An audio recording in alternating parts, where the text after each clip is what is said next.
Baik Bapak Ibu, salam sejahtera buat kita semua. Baik Tafefu Yahoo. Baik, terima kasih kesempatan yang sudah diberikan kepada saya. Tentu pada kesempatan ini saya mau berbagi informasi kepada seluruh Bapak Ibu guru tentang materi yang akan saya sampaikan hari ini terkait dengan budaya positif yang sudah kami terima dari guru penggerak. Nah, oleh sebab ini merupakan tugas kami untuk menyampaikan kepada seluruh Bapak Ibu guru di sekolah kita di UPTB SD Negeri 070990 Ulu Bose. Nah, oleh sebab itu pada kesempatan ini kepada seluruh Bapak dan Ibu guru dan termasuk juga kepada Bapak Kepala Sekolah, bahwa materi ini merupakan hal yang akan kita lakukan nanti di sekolah kita di SD Ulu Bose, yang mana materi ini sangat penting sekali untuk kita terapkan karena ini terkait dengan kegiatan pembelajaran dalam kurikulum Merdeka ke depan. Oleh sebab itu Bapak Ibu, pada kesempatan ini saya akan menyampaikan materi pembahasan hari ini yang ada hubungannya dengan budaya positif dan sekaligus rancangan tindakan aksi nyata yang akan kita lakukan di UPTB SD Negeri 070990 Ulu Bose. Oleh sebab itu, pada kesempatan ini sebelum kita akan melanjutkan materi selanjutnya, perlu saya sampaikan kepada kita semua Bapak Ibu bahwa budaya positif ini yang perlu dilaksanakan untuk setiap sekolah. Ya, mengapa? Karena ada nanti dampaknya pada proses pembelajaran kurikulum Merdeka di SD Ulu Bose yang akan kita lakukan ke depan. Nah, jadi oleh sebab itu Bapak Ibu, langsung saja dalam penerapan budaya positif ini perlu kita perhatikan apa yang menjadi latar belakang, ya, apa yang menjadi latar belakang kita memahami budaya positif khususnya di sekolah. Nah, di sini Bapak Ibu, ya, sekolah merupakan tempat untuk bercocok tanam, sehingga guru perlu mengusahakan agar sekolah menjadi sebuah lingkungan yang menyenangkan, aman dan nyaman untuk bertumbuh serta dapat menjaga dan melindungi setiap murid dari hal-hal yang kurang bermanfaat bahkan mengganggu potensi murid. Berikutnya, dengan demikian, salah satu tanggung jawab seorang guru adalah bagaimana menciptakan suatu lingkungan positif yang terdiri dari warga sekolah yang saling mendukung, saling belajar, saling bekerja sama sehingga tercipta budaya yang baik sehingga dapat menumbuhkan karakter dan terbentuklah sebuah budaya positif di sekolah kita. Nah, oleh sebab itu pada kesempatan ini pemaparan yang sudah kami terima dalam pembelajaran guru penggerak, yang mana diharuskan setiap sekolah itu harus melaksanakan budaya positif sesuai dengan apa yang sudah ada pada latar belakang ini, tentu bertujuan supaya tercipta ini ya Bapak Ibu, tercipta budaya yang baik sehingga dapat menumbuhkan karakter dan terbentuklah sebuah budaya positif.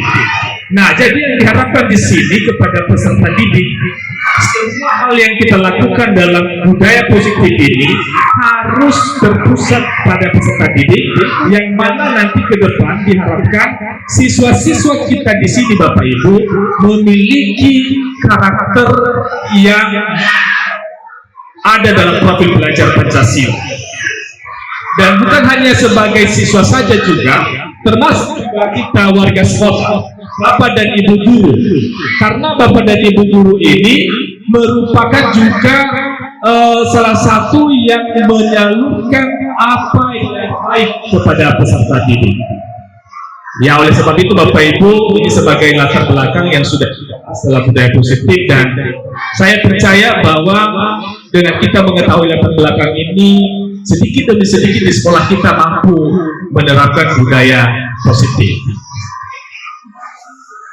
Bapak Ibu, di sini ada 5 ya, ada 5 yang perlu sekolah ya terapkan di dalam lingkungan sekolah, di mana sekolah kita saat ini yang tentunya sudah menerapkan kurikulum merdeka, dan tentunya penerapan yang 5 ini yang wajib kita lakukan hari ini. Karena kita sebagai guru, tentu yang 5 bagian ini mesti harus kita laksanakan. Karena nanti seandainya kalau ada tentu Bapak Ibu guru dan termasuk pengawas dari luar, pengawas sekolah, itu menanyakan kepada kita apakah memang sudah dilaksanakan budaya positif di sini atau bagaimana. Nah, ini adalah merupakan 5 penerapan budaya positif yang semua sekolah saat ini wajib melakukan hal tersebut. Baik Bapak Ibu, kita pelan-pelan saja Bapak Ibu, tidak perlu kita kaku dalam hal ini, karena kalau kaku ya tentunya kita tidak bisa menerapkan budaya-budaya positif ini ke depan. Nah, pertama Bapak Ibu, menciptakan disiplin positif. Nah, ini ya. Dan nilai-nilai kebajikan universal serta perubahan paradigma belajar.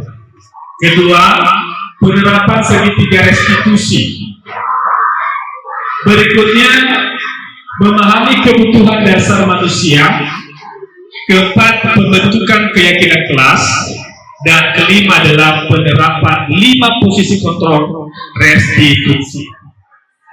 Bapak Ibu, yang 5 bagian ini tentu kita yang wajib menerapkannya. Mengapa? Karena bagian yang 5 ini pada kesempatan ini tentu harus dimiliki oleh seorang guru untuk membuat peserta didik kita memiliki karakter dan juga budaya positif di lingkungan sekolah kita di SD Ulu Bungsu. Nah, Bapak Ibu, sedikit kita harus memahami selama ini kita memiliki disiplin. Semua sekolah sebenarnya memiliki disiplin sekolah. Namun dalam disiplin ini perlu harus kita kembangkan lagi Bapak Ibu. Karena sebelumnya disiplin yang kita lakukan di sekolah ini mungkin disiplin yang memberikan aturan kepada peserta didik yang bersifat seperti halnya memberikan sanksi kalau ada masalah siswa, menghukum siswa. Tetapi dalam penerapan hari ini bahwa disiplin yang diharapkan di sini adalah harus disiplin positif. Ya, harus kita memiliki yang dinamakan dengan disiplin positif. Apa yang dimaksud dengan disiplin positif? Adalah suatu pendekatan untuk menerapkan disiplin dari dalam diri anak tanpa hukuman. Nah, ini Bapak Ibu, tanpa hukuman dan hadiah. Artinya itu tanpa hukuman. Kalau ada kasus siswa, mungkin selama ini yang sering kita dapatkan di sekolah kita adalah keterlambatan siswa pada saat masuk di sekolah. Kadang-kadang piket ya, yang selama ini kita lakukan, ya guru-guru ya memberikan sanksi kepada siswa. Kadang-kadang kita suruh berdiri anak-anak di depan, ya kemudian tidak masuk di dalam kelas untuk tidak belajar. Nah, ini termasuk hukuman Bapak Ibu yang selama ini ya yang kita terapkan di sekolah-sekolah. Bukan hanya sekolah kita, semua sekolah ya menerapkan disiplin tetapi tidak bernuansa positif Bapak Ibu. Berikutnya hadiah. Nah, kadang-kadang ya bagaimana supaya aturan yang sudah kita tetapkan itu diikuti oleh siswa. Kadang-kadang kita berikan hadiah supaya dia itu tidak mengulanginya sekali lagi. Nah, itu sudah termasuk adalah merupakan disiplin positif, disiplin yang tidak memberikan kesadaran kepada siswa secara pribadi, tidak memberikan kesadaran. Nah, yang diharapkan di sini positif, disiplin positif ini adalah siswa itu menyadari apa yang sudah dilakukannya itu benar atau tidak dari dirinya sendiri. Ya, silakan. Nah, oleh sebab itu Bapak Ibu penting sekali hari ini kita memahami ya apa yang dimaksud dengan disiplin positif ini di sekolah kita. Nah, berikutnya Bapak Ibu, nah pendekatan disiplin positif. Nah ini perlu kita harus memahami ini Bapak Ibu, karena ini mungkin ya selama ini agak berbeda ya. Dimana ada disiplin, kemudian ada hukuman kepada siswa yang melanggar aturan, ya tetapi di sini tidak perlu ada hukuman. Tidak perlu ada hukuman, ya tidak perlu juga diberikan hadiah, tetapi apa yang diharapkan nanti adalah bagaimana siswa itu sadar bahwa yang dilakukannya itu tidak benar. Jadi ada langkah-langkah yang harus dilakukan oleh guru. Nah, oleh sebab itu Bapak Ibu, budaya positif di sekolah merupakan nilai-nilai keyakinan, kebiasaan-kebiasaan di sekolah yang berpihak pada siswa, agar siswa dapat tumbuh berkembang menjadi pribadi yang bertanggung jawab. Ya. Bertanggung jawab, kritis, dan penuh hormat. Nah, jadi kita Bapak Ibu di sekolah kita ini yang kita harapkan, yaitu guru itu adalah sebagai menuntun siswa. Artinya siswa itu sudah memiliki yang disebut dengan kodrat alam dan kodrat zamannya. Sebelumnya saya sudah memaparkan kepada kita bagaimana yang disebut dengan siswa yang memiliki kodrat alam dan kodrat zaman berdasarkan filosofi Ki Hajar Dewantara, yaitu siswa itu sudah memiliki sifat sejak lahir. Dari kandungannya dia sudah memiliki bagaimana sifatnya di situ, bagaimana bakatnya di situ, sehingga guru itu hanya menuntun apa yang dimiliki oleh peserta didik kita. Tapi dengan cara bagaimana menuntun Bapak Ibu? Bukan seperti yang sudah kita jelaskan tadi, yaitu disiplin, tetapi memiliki aturan bahwa ketika melanggar peraturan maka siswa harus mendapatkan hukuman atau sanksi. Tidak seperti itu Bapak Ibu. Bapak Ibu, di sini Ki Hajar Dewantara mengatakan bahwa guru sebagai penuntun siswa menuju kebahagiaan dan keselamatan dengan memperhatikan, nah ini kodrat anak dan kodrat zaman. Nah itu yang saya jelaskan tadi. Sehingga budaya positif menuntut siswa untuk melakukan hal positif sehingga dapat membentuk karakter baik yang kelak akan bermanfaat untuk mereka. Nah jadi jiwa anak-anak saat ini artinya bagaimana supaya mereka itu mengetahui apa yang mereka lakukan itu benar atau tidak. Itu terjadi dari dalam diri mereka. Kadang-kadang kita kan ketika sudah berikan sanksi kepada siswa dan siswa itu takut. Siswa itu takut tidak berbuat apa-apa lagi karena ada sanksi, ada hukuman dari guru. Sehingga sudah tertekan jiwa anak-anak itu. Tidak mau berkembang. Ya tidak mau berkembang, takutnya nanti ya ada yang salah dihukum. Ya, ada yang salah dipukul dan lain sebagainya. Jadi kita berharap siswa ini ke depan membentuk karakter baik yang kelak akan bermanfaat untuk mereka. Artinya dari diri mereka itu sudah tahu bahwa yang mereka perbuat itu salah. Jadi bagaimana tips yang kita lakukan oleh Bapak dan Ibu guru, inilah lanjutan materi yang akan kita bahas Bapak Ibu. Ini penting sekali buat kita semua untuk peserta didik kita di sekolah kita ini. Mungkin pengalamannya, mungkin Bapak Ibu guru yang lain mungkin sudah merasakan hal itu. Ya siswa-siswa, bedakan siswa di sekolah di kampung dengan di kota, tentu perilaku mereka itu berbeda. Ini memang banyak bertanya-tanya juga teman-teman ini, bagaimana memperlakukan siswa seperti ini Bapak Ibu.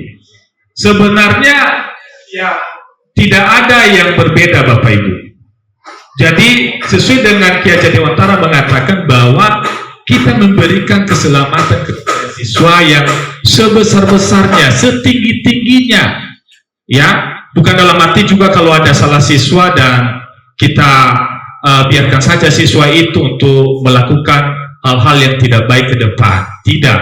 Tetapi ada cara-cara yang harus kita lakukan, langkah-langkah yang baik. Nah, di sini Bapak Ibu, kita percepat akan ada hal yang penting ini nanti. Makna disiplin sudah saya jabarkan tadi, Mungkin nanti ada yang penting untuk kita Bapak Ibu guru. Ya, ini dia Bapak Ibu. Jadi disiplin adalah secara keseluruhan ini, ya, kemampuan seorang untuk bisa bertanggung jawab. Nah, ini yang kita harapkan kepada siswa itu. Mereka itu melakukan sesuatu itu, mereka bertanggung jawab dari apa yang mereka lakukan. Dan juga mereka bisa melakukannya sesuai dengan apa yang menjadi harapan mereka. Karena mereka mendasarkan tindakan mereka pada nilai-nilai kebajikan universal. Ini yang kita harapkan nanti ketika kita sebagai guru sudah menerapkan budaya positif ini, maka siswa kita di sekolah kita, UPTD SD Ulubo Uso ini, memiliki nilai-nilai kebajikan yang universal ini. Nah, jadi ini yang dimiliki oleh anak-anak kita ketika kita sudah melakukan budaya positif di sekolah kita. Yang pertama, siswa itu nantinya peduli. Nah, ini dia. Peduli, rajin, ya itu dia. Integritas, rasa hormat, keterus-terangan, keberanian, kebahagiaan ada, tanggung jawab mereka juga ada, kebersihan, kesantunan, keadilan, pengabdian, komitmen, kreatif, baik, hati bijaksana, belas kasih, semangat kesetiaan, bersyukur, percaya diri. Nah, ini percaya diri, kedermawan, berprinsip, toleransi, kejujuran, bersahaja, percaya, bertujuan, dermawan, keteraturan, lurus hati, tenggang rasa, harga diri, kedamaian ada, ketegasan, gotong royong bersama-sama dengan teman-teman kelas, rendah hati juga ada, dan berikutnya keteguhan hati dan pengertian. Nah, ini adalah semua yang diharapkan dimiliki oleh peserta didik di sekolah. Sehingga nanti kita guru kan senang ketika siswa memiliki kebajikan ini, nilai-nilai kebajikan universal ini. Ya tentunya siswa, kita Bapak Ibu guru yang senang yang dengan siswa yang memiliki nilai-nilai kebajikan universal. Tetapi di sini kembali kepada kita Bapak Ibu guru, bagaimana kita supaya siswa kita ini mendapatkan ini. Jadi kalau seperti aturan yang lama yang kita lakukan, pasti nilai kebajikan ini tidak didapatkan oleh siswa. Mereka tidak percaya diri karena ada hukuman, kemudian nanti ya dihukum. Ya, jadi sebenarnya bukan hanya sekolah kita ini Bapak Ibu, ada sekolah. Tetapi pada saat ini ya kita harus ada relevansinya dengan penerapan merdeka. Namanya saja merdeka, tapi bukan dalam arti karena merdeka ini juga bebas, dibebaskan siswa untuk berbuat yang tidak baik, tidak. Tetapi kita harus menuntun mereka bagaimana supaya mereka ini memiliki nilai-nilai kebajikan universal ini Bapak Ibu. Bapak Ibu, selanjutnya ada 3 motivasi perilaku manusia, dan ini bukan hanya berlaku untuk siswa, ini berlaku kepada kita semua Bapak Ibu guru dan juga peserta didik kita. Kami bacakan poinnya saja karena mungkin ke depan nanti ada materi yang akan langsung kita terapkan kepada siswa. Yang pertama, motivasi perilaku manusia ini bagaimana berbuat positif. Pertama, untuk menghindari ketidaknyamanan atau hukuman. Itu yang pertama. Kadang-kadang ada motivasi itu kenapa siswa melakukan hal tersebut, hal negatif. Ya pertama ya untuk menghindari ketidaknyamanan atau hukuman. Nah itu dia, kadang-kadang seperti itu motivasi perilaku manusia. Berikutnya Bapak Ibu, yang kedua yaitu untuk mendapatkan imbalan atau penghargaan dari orang lain. Kadang-kadang ini sering-sering motivasi ini yang kita miliki ya di lingkungan sekolah kita. Kadang-kadang nanti untuk mendapat imbalan kita hadir di sekolah supaya Bapak Kepala Sekolah memuji kita, ya, supaya Bapak Kepala Sekolah memberikan penghargaan kepada kita bahwa ini adalah guru yang terbaik. Tapi sebenarnya itu kan tidak diharapkan seperti itu. Itu kan penghargaan secara eksternal. Eksternal itu dari luar. Nah, jadi sebenarnya yang diharapkan itu adalah bagaimana kita ada kesadaran diri kita mengenai bagaimana budaya positif bisa tercapai di sekolah tanpa ada dorongan dari eksternal atau dari luar, seperti itu Bapak Ibu. Nah kemudian ketiga, kadang-kadang ada motivasi seperti ini juga Bapak Ibu, ya, untuk menjadi orang yang mereka inginkan dan menghargai diri sendiri dengan nilai-nilai yang mereka percaya. Nah ini juga ya kadang-kadang kita rasakan seperti ini Bapak Ibu. Nah kemudian Bapak Ibu ada beberapa pertanyaan-pertanyaan yang bisa kita diskusikan supaya nanti kita bisa terapkan di sekolah kita Bapak Ibu. Nah pertanyaan ini bisa membuat kita membuka wawasan kita, ya, membuka wawasan kita. Pertanyaannya sekarang adalah bagaimana cara kita sebagai guru untuk menanamkan disiplin positif yang positif ini kepada murid-murid kita. Nah ini dia Bapak Ibu. Ini kepada murid-murid kita. Nah di sini Bapak Ibu, kita mulai dari diri kita sendiri dulu Bapak dan Ibu guru. Karena kita ini sebagai guru merupakan contoh teladan. Ya, ini semua bisa tercapai itu tergantung dari kepribadian kita guru Bapak Ibu. Karena siswa ini sekarang ini, ya, mereka bisa mengikuti apa yang dilakukan oleh Bapak Ibu guru karena itu yang mereka lihat setiap hari. Nah oleh sebab itu ya kita dari Bapak dan Ibu guru tentu kita harus menanamkan disiplin positif dulu, termasuk mengenai bagaimana kehadiran di sekolah, tepat waktu. Tidak mungkin juga nanti kan kita bilang sama siswa, sini kamu kenapa terlambat, sementara juga kita sering terlambat Bapak Ibu. Sehingga budaya positif ini nanti tidak bisa tercapai. Ya, sehingga anak-anak kan bisa memberikan satu contoh yang sedangkan Bapak dan Ibu guru juga ya seperti itu. Jadi artinya bisa tercapai ini Bapak Ibu itu dari kita Bapak dan Ibu sekolah. Nah berikutnya Bapak Ibu ada perbedaan antara hukuman, konsekuensi dan restitusi. Di sini sudah masuk pada kegiatan inti pembahasan Bapak Ibu.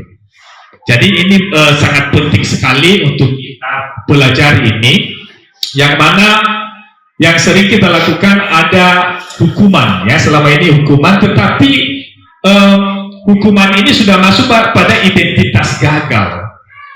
Identitas gagal ini artinya siswa itu kalau sudah diberikan hukuman jelas-jelas itu siswa itu gagal ke depan. Maksudnya gagal ini dari sisi kebajikan tadi, nilai-nilai kebajikan yang banyak tadi, siswa tidak mendapatkan itu Bapak Ibu kalau kita berikan hukuman kepada siswa. Ini kenyataan Bapak Ibu. Nah, jadi contoh hukuman yang kita berikan seperti ini, sesuatu yang menyakitkan harus terjadi. Nah ini sesuatu yang menyakitkan karena hukuman ini bagi siswa, ya sudah ada survei ini, bahwa mereka itu merasakan ketika diberikan hukuman seperti ini, maka mereka itu merasakan itu hal yang menyakitkan buat mereka. Sakit, ya itu menurut ya para ahli ya. Nah kemudian kedua, tidak nyaman untuk murid, anak untuk jangka waktu panjang. Nah mungkin pada saat itu mereka bisa mengikuti kita Bapak Ibu. Kita menghukum mereka, ya mereka mengikuti mungkin 2 hari, mereka tetap hadir di sekolah tepat waktu, mengerjakan tugas, karena ada hukuman. Tetapi ya untuk jangka waktu tidak nyaman, mereka itu ya masih tidak nyaman di sekolah. Itu mereka melakukan sesuatu itu karena ada hukuman. Tidak dari dalam diri mereka sendiri mengerjakan tugas, tidak dari diri mereka sendiri hadir tepat waktu di sekolah, itu karena ada hukuman. Kemudian termasuk juga kadang-kadang ini hukuman ini yang dimiliki oleh siswa ini, korban mendapatkan keadilan, ya, mendapatkan keadilan tetapi tidak secara intrinsik atau tidak dalam diri sendiri. Murid anak akan tersakiti jelas. Perilaku pasif agresif meningkat. Nah ini kadang-kadang ini ya ada kita temui siswa-siswa yang sudah berumur ini, kadang-kadang kita kalau memberikan tindakan hukuman, kadang-kadang mereka melawan ini Bapak Ibu, ya agresif mereka. Kadang-kadang kalau sudah batas dari pemahaman mereka tentang hukuman tersebut, kadang-kadang mereka melawan guru. Nah itu Bapak Ibu ya. Sistem tidak akan berjalan bila murid tidak takut. Murid anak membenci peraturan. Kadang-kadang ini kalau sudah ada peraturan-peraturan di sekolah, kadang-kadang itu siswa benci dengan aturan itu. Mengapa? Karena itu ada hukuman, ada sanksinya. Nah, jadi siswa di sini tidak memiliki nilai-nilai universal. Dan kemudian ketika melaksanakan hukuman ini, jelas ini akhirnya ada negatif bagi peserta didik dan termasuk lingkungan sekolah. Nah, bagaimana juga yang identitas sukses? Nah, ini dia Bapak Ibu, disiplin identitas sukses, ini dia, konsekuensi. Sesuatu harus terjadi, ya, sesuatu harus terjadi, memang harus terjadi sesuai dengan ada kesepakatan dan keyakinan di lingkungan sekolah. Tidak nyaman untuk murid, anak untuk jangka waktu pendek. Ini waktu pendek, jangka waktu pendek. Tapi kalau kita ikan di sini restitusi, ini nanti tolak terakhir, tolak ukur terakhir yang harus kita jalankan Bapak Ibu. Ini hanya perbandingan saja, ya. Sedangkan hasil akhir yang kita terapkan di sekolah nanti adalah restitusi ini. Contohnya sesuatu harus terjadi. Bagaimana kalau kita buat restitusi kepada anak-anak kita? Restitusi merupakan pilihan. Memang itu harus hanya pilihan, tidak mesti aturan. Ya, tidak nyaman untuk murid, anak untuk jangka waktu pendek. Sedangkan kalau restitusi menguatkan untuk murid, anak dalam jangka waktu panjang. Nah, ini masih konsekuensi, ini memang identitas sukses dia, tapi masih hanya jangka waktu pendek. Itu dia. Korban bisa diabaikan. Kadang-kadang korban bisa diabaikan kalau ada konsekuensi ini, sedangkan kalau restitusi kita buat, korban mendapatkan ganti. Ya, mendapatkan ganti. Artinya ganti ini ketika kita mengatakan kepada dia bahwa kamu ini sebenarnya sudah berbuat salah kemarin ya. Iya Pak, sudah. Namun kenapa Anda berbuat salah? Ya, mungkin ada alasan siswa berbeda-beda. Kemudian kita mengatakan kepada dia, terus apa yang kamu lakukan itu baik atau tidak? Nah, sehingga di sini kan pikiran siswa ini merasakan bahwa dia itu tidak dihukum, tetapi ya dia itu diberikan solusi bagaimana siswa ke depan yang lebih baik.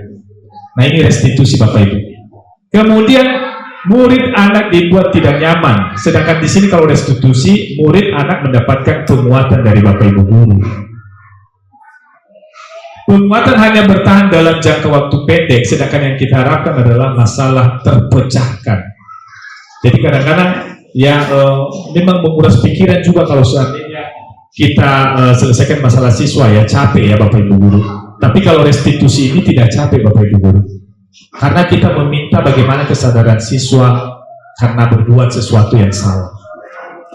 Nah, kemudian memerlukan monitoring ini dan supervisi terus-menerus dari guru. Konsekuensi jadi membutuhkan waktu yang lama ini. Sedangkan kalau restitusi ini murid belajar bertanggung jawab untuk perilakunya. Jadi langsung imbasnya kepada peserta didik itu. Jadi dia berpikir bahwa dia melakukan sesuatu itu ya karena tidak baik. Itu tergantung dari bagaimana guru membimbingnya, menuntunnya menggunakan restitusi. Nah, jadi hasil akhirnya di sini Bapak Ibu, kalau konsekuensi ini netral, bisa negatif, bisa juga masuk positif, tapi ini jangka pendek Bapak Ibu. Sedangkan ini full restitusi kalau kita terapkan kepada siswa ini full positif untuk peserta didik, sehingga siswa tersebut tadi memiliki nilai-nilai kebajikan yang universal itu. Jadi memang susah kalau kita memikirkannya, tetapi bagaimana juga karena kita sebagai guru di sekolah kan kita berpihak pada murid. Jadi semua apa yang kita lakukan adalah bermuara pada peserta didik yang memiliki karakter dan kecerdasan, yang memiliki profil pelajar Pancasila.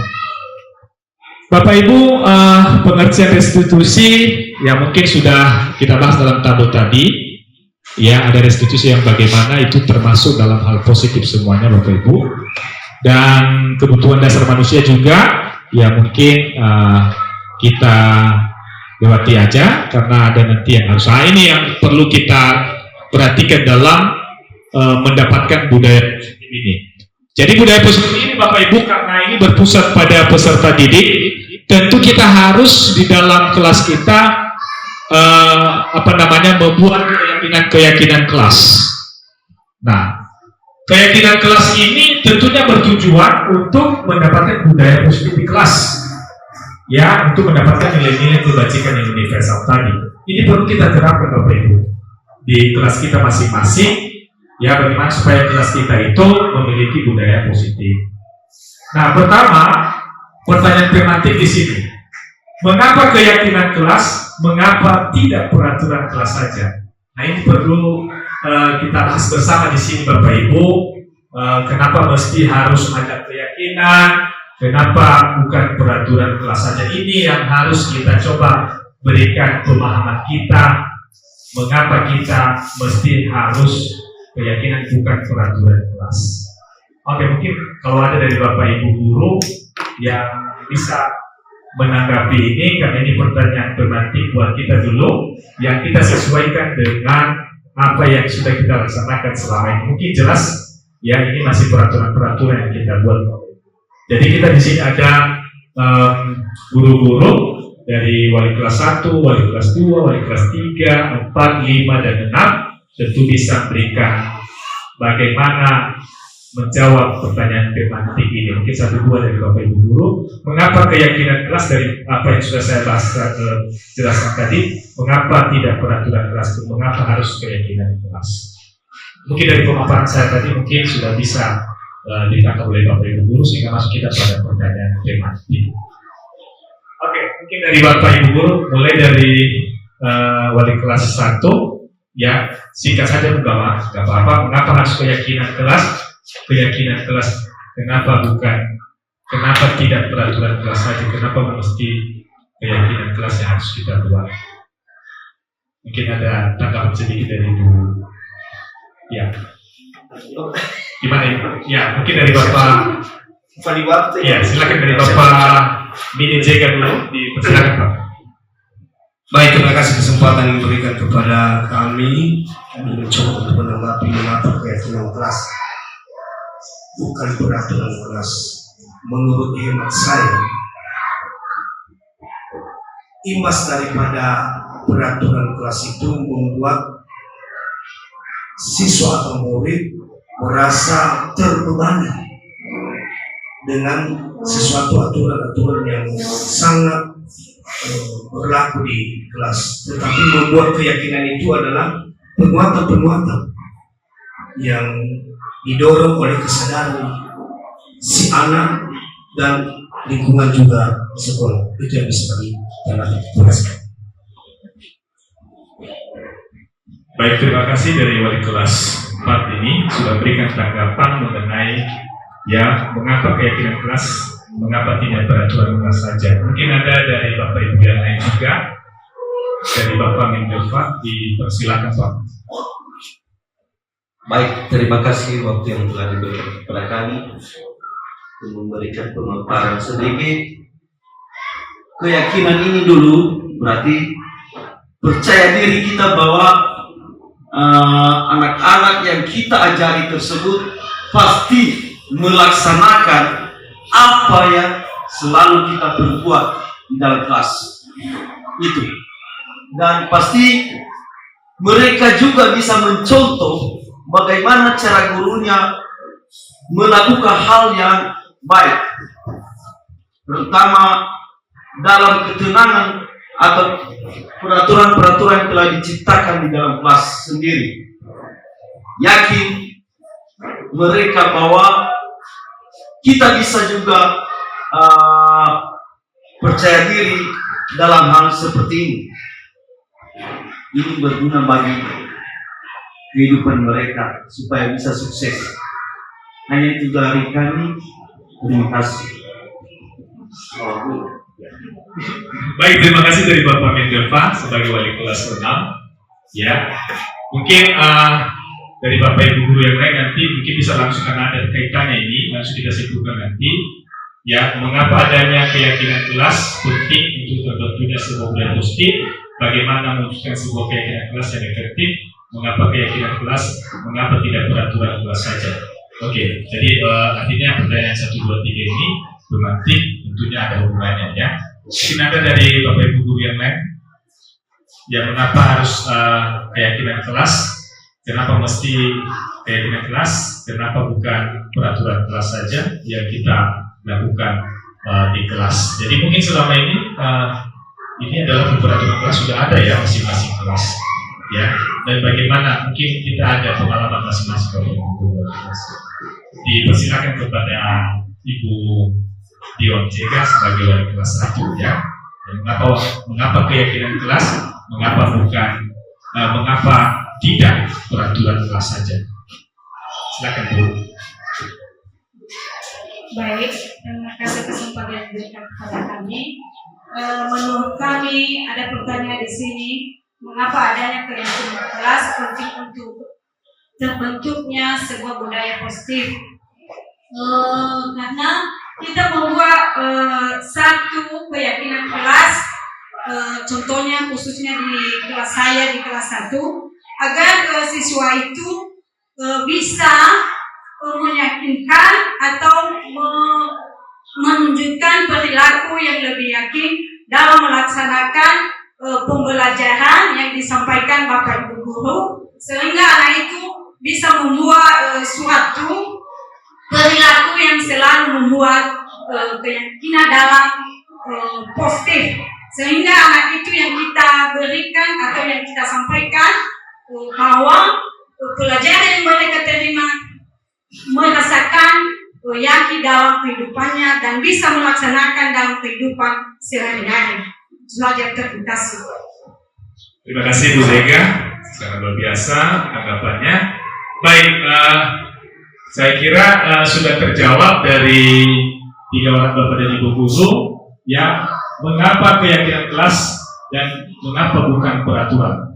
Ya, kita sudah mengetahui tadi Bapak Ibu, kalau selama ini kita melakukan atau membuat satu peraturan, katakanlah peraturan di kelas itu contoh seperti ini, jangan terlambat masuk di dalam ruang kelas. Dari kata jangan itu peraturan itu berasal bukan dari siswa, tetapi itu adalah peraturan itu yang dibuat oleh kita Bapak dan Ibu Guru dan sekolah. Apalagi contohnya, tidak boleh keluar di ruangan pada saat tidak ada guru. Itu semua peraturan-peraturan yang dibuat oleh sekolah. Sehingga ketika siswa melanggar aturan tersebut jelas pasti ada sanksi dari Bapak Ibu. Sehingga siswa itu tertekan, pasti tertekan. Tetapi keyakinan kelas ini adalah dibuat atas kerjasama antara guru dan siswa-siswa. Siswa-siswa memberikan apa yang menjadi keyakinan kelas mereka masing-masing di kelas.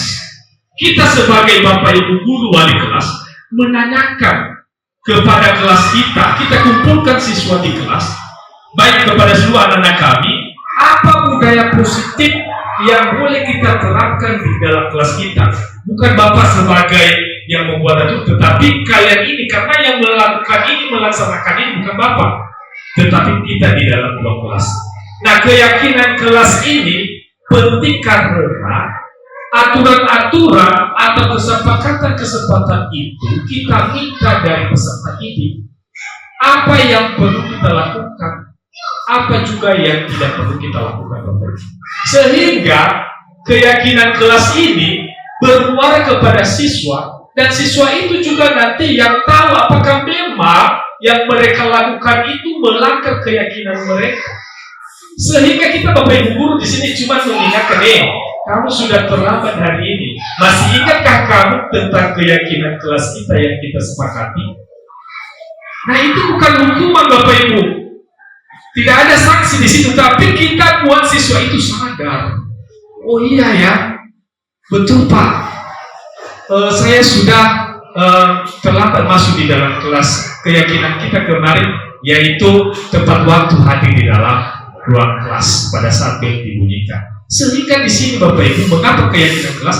Karena itu adalah yang disepakati oleh seluruh kelas atau siswa-siswa tersebut dalam mendapatkan budaya yang positif di dalam kelas. Sehingga siswa tersebut diajak supaya apa yang mereka lakukan tidak baik sadar, karena mereka sudah melakukan kesepakatan kelas. Sehingga di situ jiwa anak-anak kita tidak terbebani dengan hukuman. Hanya kita Bapak Ibu Guru nanti ketika ada yang sudah mereka lakukan hal yang tidak baik di kelas. Hey, Johnny, sini kamu nak. Masih ingatkah keyakinan kelas kita kemarin? Mengapa kamu membuang sampah sembarangan? Oh iya Pak, yang di kelas kita harus membuang sampah pada tempat. Berarti apakah itu baik? Tentu dijawabnya nanti tidak baik Pak. Tetapi kenapa Anda melakukan hal itu? Ya Pak, itu kesalahan saya. Jadi ya, langsung siswa itu sadar karena sudah membuat keyakinan kelas. Jadi keyakinan kelas ini nanti tentu itu kerja kita Bapak Ibu guru menggali kepada seluruh siswa. Baik, mari kita bersama-sama.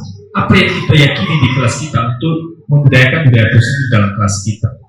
Nah ini yang kita harapkan di sini Bapak Ibu guru. Karena aturan tentunya dari Bapak Ibu guru yang membuat aturan wali kelas dan sekolah. Sehingga tentunya nanti kalau kita buat aturan pasti ada hukuman-hukuman kepada siswa. Sehingga siswa itu kan takut. Sehingga kalau kita aja nanti untuk memberikan pendapat tidak lagi takut salah, ada hukuman. Nah itu dia sudah tertanam dalam. Sedangkan keyakinan ini sangat membuat siswa bisa memiliki kesadaran pribadi masing-masing. Itu Bapak Ibu ya, luar biasa. Nah ini keyakinan kelas mungkin sudah kita apa tadi? Ini contoh ya. Contoh ini. Jawab pertanyaan berikut. Ini yang berhubungan dengan keyakinan. Ini ya. Mengapa kita memiliki peraturan tentang penggunaan helm pada saat mengendarai kendaraan roda 2? Nah kadang-kadang kan, mengapa? Bagaimana rasa keyakinan kita? Kemungkinan jawaban Anda adalah untuk keselamatan. Bukan karena polisi nanti menilang kita. Karena kita yakini memakai helm itu bukan untuk kepentingan orang lain, tetapi kita meyakini bahwa untuk keselamatan diri kita Bapak Ibu. Nah begitu juga dalam kelas. Jadi kita melakukan sesuatu itu sadar bahwa ada hubungannya dengan positif dalam diri kita Bapak Ibu. Contoh lagi, mengapa kita memiliki peraturan tentang penggunaan masker dan mencuci tangan setiap saat? Kemungkinan jawaban Anda adalah untuk kesehatan atau keselamatan. Nah itu merupakan keyakinan itu dari pribadi kita, tidak dilihat orang lain. Jadi itu berasal dari diri kita. Kita melakukan itu karena ada nilai positif. Nah seperti juga dalam kelas yang kita lakukan kepada peserta didik Bapak Ibu. Next kita lanjutkan keyakinan kelas masih. Nah ada nanti yang perlu kita perhatikan di sini. Nah ini dia. Pembentukan keyakinan kelas. Mungkin tadi sudah saya sampaikan bagaimana langkah-langkah yang harus kita lakukan di dalam kelas seperti ini. Oke, Bapak Ibu, keyakinan kelas bersifat lebih abstrak daripada peraturan yang lebih rinci dan konkret. Berikutnya, keyakinan kelas berupa pernyataan-pernyataan secara universal. Ketiga, pernyataan keyakinan kelas senantiasa dibuat dalam bentuk positif, bukan negatif. Bentuk positif di sini artinya seperti ini. Melakukan atau membuang sampah dengan membuang sampah pada tempatnya. Jadi kadang-kadang kalau peraturan tidak membuang sampah pada tempatnya, tetapi kalau untuk kita ubah kalimat positifnya di nilai keyakinan membuang sampah pada tempat. Jadi kita hindari menggunakan kata tidak. Itu dalam keyakinan kelas. Dan terakhir ini adalah bersedia meninjau kembali keyakinan kelas dari waktu ke waktu. Seperti itu Bapak Ibu. Nah contoh ini di kelas 5 yang sudah kami buat di kelas 5. Ada keyakinan kelas kami ya di kelas 5 seperti ini Bapak Ibu. Kami siswa kelas 5 SD Negeri 070990 Ulubose meyakini bahwa dengan memiliki sikap berikut dapat membuat kami berhasil. Nah, bisa kita buat ini judulnya. Contoh nomor 1 ini keyakinan, bisa kita tambah. Kami selalu memulai pembelajaran dengan doa dan diakhiri dengan doa. Ini kesepakatan ini bukan dari guru, bukan dari wali kelas. Ini sudah saya minta kesepakatan bersama di kelas 5. Jadi mereka lebih cenderung ini, ya melakukan ini. Kemudian kedua, sangat penting bagi kami untuk menghormati semua orang dan barang milik orang lain. Nah ini perlu kita kasih di dalam kelas Bapak Ibu. Ketiga, kami meyakini bahwa datang tepat waktu di sekolah dapat terhindar dari banyak masalah. Nah ini merupakan bahasa-bahasa bersama dengan siswa. Kemudian keempat yang kami yakini di kelas 5 ini, belajar dengan sungguh-sungguh dapat membuat kami berhasil. Nah itu dia. Kemudian kelima, boleh juga kami meyakini bahwa sangat penting untuk mengerjakan segala pekerjaan atau mengikuti kegiatan yang telah ditugaskan guru. Dan kemudian yang keenam, kami meyakini bahwa peduli dan bersahabat adalah sikap yang baik. Nah, ini adalah merupakan kesepakatan kelas atau keyakinan kelas yang kami terapkan di kelas 5 di SD kita ini. Jadi ini perlu nanti kita berikan di di kelas kita masing-masing supaya siswa itu pada saat berbuat sesuatu, itu keyakinan kita kawan. Jangan kita buat itu lagi. Tanpa lagi ditegur oleh Bapak wali kelas kita, itu di atas umur 5. Kamu sudah melanggar keyakinan kelas kita kawan ya. Ini dia nomor 3. Kenapa Anda melakukan itu? Nah ini, jadi dari kita bisa mendapatkan kesadaran siswa dalam melakukan sesuatu itu bisa mempertanggungjawabkan. Berikutnya masuk pada restitusi. Nah ini dia Bapak Ibu. Kalau seandainya kita menemukan ada masalah siswa juga, nah bagaimana kita bisa menyelesaikan masalah ini dalam menggunakan restitusi? Nah ini yang penting Bapak Ibu. Ya tidak mungkin juga tidak ada masalah yang kita tidak temukan kepada siswa. Banyak itu juga kan di kelas, walaupun sudah kita buat juga keyakinan kelas, namun masih banyak siswa yang berbuat salah ya. Tetapi penyelesaiannya kita buat dengan cara restitusi ini Bapak Ibu. Bukan seperti menghukum tadi, bukan seperti konsekuensi tadi, tapi kita buat menggunakan segitiga restitusi supaya si anak itu sadar dan tidak melakukan lagi. Malu dia kalau dia melakukan hal yang tidak baik nanti. Nah, segitiga restitusi ini adalah proses menciptakan kondisi bagi murid untuk memperbaiki kesalahan mereka sehingga mereka bisa kembali pada kelompok mereka dengan karakter yang lebih kuat. Nah ini Bapak Ibu, mental mereka itu ya tidak terpukul dengan hukuman-hukuman. Jadi mereka itu berani menyampaikan apa alasan mereka melakukan yang tidak baik. Nah ini dia. Restitusi ini 3 sisi dari segitiga restitusi. Proses 3 tahapan tersebut didasarkan pada prinsip-prinsip utama dari teori kontrol. Yang pertama langkah-langkah. Ini yang kita harapkan dulu. Pertama kalau kita panggil siswa ada yang bermasalah, kita jangan langsung menyalahkan mereka. Pertama dulu kita harus menstabilkan identitas. Ya, maksudnya menstabilkan identitas kita semua akan melakukan hal terbaik yang bisa kita lakukan. Jadi jangan langsung pada topik permasalahan dulu. Kita stabilkan dulu. Kita tanya-tanya sama dia, apa masalahmu? Mengapa Anda melakukan hal ini? Apakah Anda sudah membuat keyakinan kelas Anda? Apakah Anda sudah melanggar aturan keyakinan kelas Anda? Ini penting pertama yang harus dibuat oleh guru pada saat menyelesaikan masalah siswa. Menstabilkan dulu Bapak Ibu. Jangan langsung memvonis. Kamu salah sini. Berdiri kamu. Nah ini kita stabilkan dulu. Ya, menstabilkan identitas siswa tersebut. Kedua, baru kita masuk pada validasi tindakan yang salah. Ya, validasi tindakan salah. Semua perilaku memiliki alasan. Jadi kita tanya-tanya siswa itu mengapa dia berbuat itu. Tentu dia berpikir. Kita harus gali dulu. Dia harus memberikan alasan-alasan. Kenapa kamu terlambat? Mengapa terlambat di sekolah? Kenapa sering terlambat? Nah ini menggali alasan-alasan siswa. Dan kemudian ketiga, menanyakan keyakinan. Nah baru kita kaitkan nanti keyakinan di kelas kita tadi. Apakah yang kamu perbuat itu yang sudah sesuai dengan keyakinan kelas kamu? Sudah? Oh iya Pak, tidak sesuai Pak. Apa yang tidak sesuai dari keyakinan kelas yang sudah kamu langgar itu? Nah disebutkannya nanti di situ. Baru nanti kita Bapak dan Ibu guru yang menyampaikan bagaimana solusinya ke depan. Sehingga anak itu nyaman menerima masukan-masukan itu dan besok-besoknya ya dia malu kalau seandainya melanggar keyakinan kelas yang sudah dibuat sendiri. Nah ini dia Bapak Ibu segitiga restitusi ya, menstabilkan identitas, validasi tindakan yang salah dan kemudian menanyakan keyakinan. Nah ini keyakinan ini tadi yang ada hubungannya dengan keyakinan kelas kita. Sehingga nanti sadar sendiri siswa itu, oh iya kita sudah buat keyakinan kelas kemarin Bapak.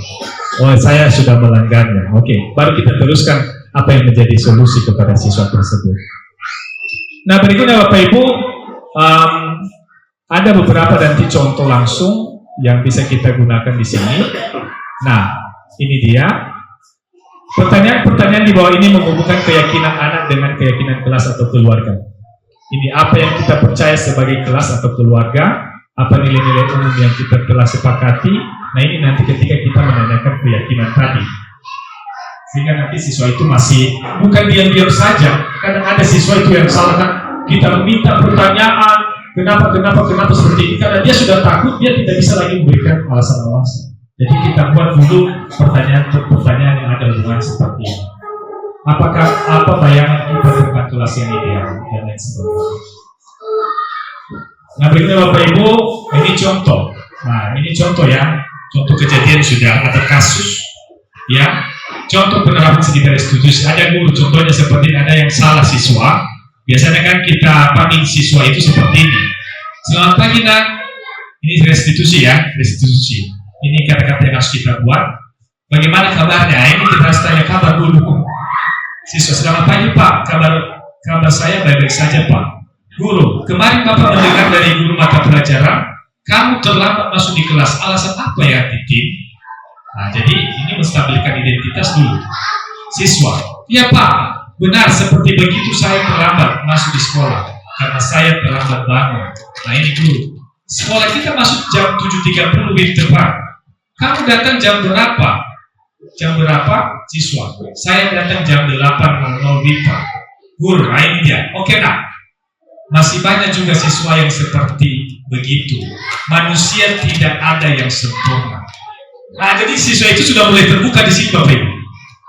Jadi jangan langsung kita salahkan dia. Jadi kita stabilkan dirinya dulu bahwa bukan hanya kamu yang berbuat itu nak. Banyak siswa yang berbuat seperti itu. Tidak ada yang sempurna ya di dunia ini, ya. Sehingga siswa, ya Pak, kemarin juga masih banyak teman-teman yang terlambat datang di sekolah. Lalu guru, apakah itu nilai-nilai yang kamu yakini ya nak? Nah, itu dia ya, ini udah masuk kita di sini. Apakah saat itu kamu menjadi orang yang baik pada dirimu sendiri? Nah, ini adalah merupakan validasi. Habis menstabilkan identitas, masuk pada keyakinan di kelas. Dan lain sebagainya seperti ini juga berikutnya.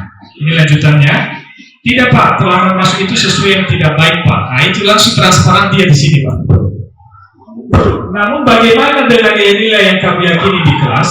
Siswa, Pak, saya akan menjadi orang yang bertanggung jawab pada diri sendiri dan disiplin waktu, datang tepat waktu di sekolah dan berusaha untuk tidak terlambat lagi. Guru, baik Tim.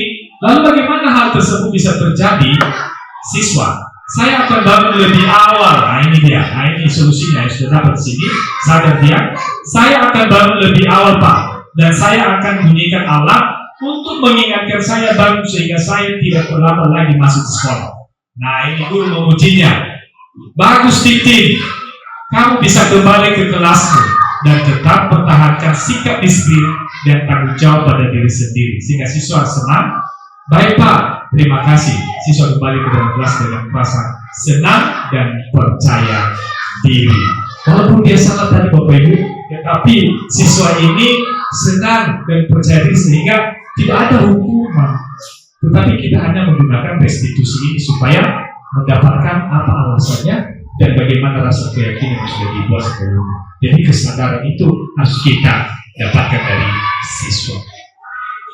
Nah, jadi Bapak Ibu, demikian mengenai kegiatan budaya positif kita di sekolah dan harapan kita bersama ya budaya positif ini bisa kita terapkan di lingkungan sekolah kita, baik kita sebagai Bapak dan Ibu guru, termasuk juga ya siswa kita di SD Ulu Bose ini, dan semoga ini bisa kita lakukan karena nanti ada hubungannya dalam penerapan kurikulum Merdeka ke depan.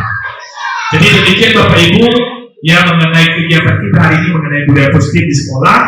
Tentunya atas perhatian saya ucapkan terima kasih dan saya sapa kita semua Yahoo. Oke, terima kasih. Terima kasih. Nama saya Dineria Harika. teman guru daripada Mesinema Teluk Benua. Terima kasih atas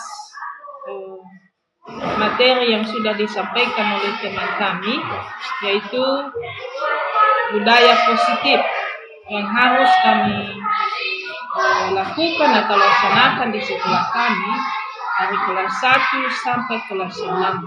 Untuk itu ke depan kami berterima kasih dan mudah-mudahan ke depan kami terapkan di sekolah kami supaya sekolah kami ini di SDN Bondowoso dapat melaksanakannya dan dapat berguna bagi kami semua, bagi kami sebagai guru dan anak-anak kami dari kelas 1 sampai kelas 6. Terima kasih. Baik, terima kasih. Saya pimpinan sekolah UPTD SDN Negeri 07 09 Bondowoso, Kecamatan Rawa, Kota Bondowoso. Ada teman kami yang bernama Mesinema Teluk Benua sebagai calon guru penggerak dari pemerintah dinas pendidikan Kabupaten Bondowoso. Pada hari ini beliau telah melaksanakan atau menyajikan materi yaitu tentang budaya positif dan sangat-sangat menarik sehingga menggugah hati kami dan sebagai guru tentang materi yang disajikan oleh yang bersangkutan. Dan semoga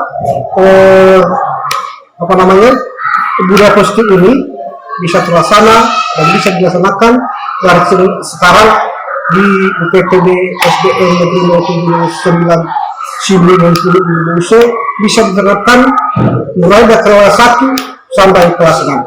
Demikian dan ucapan terima kasih.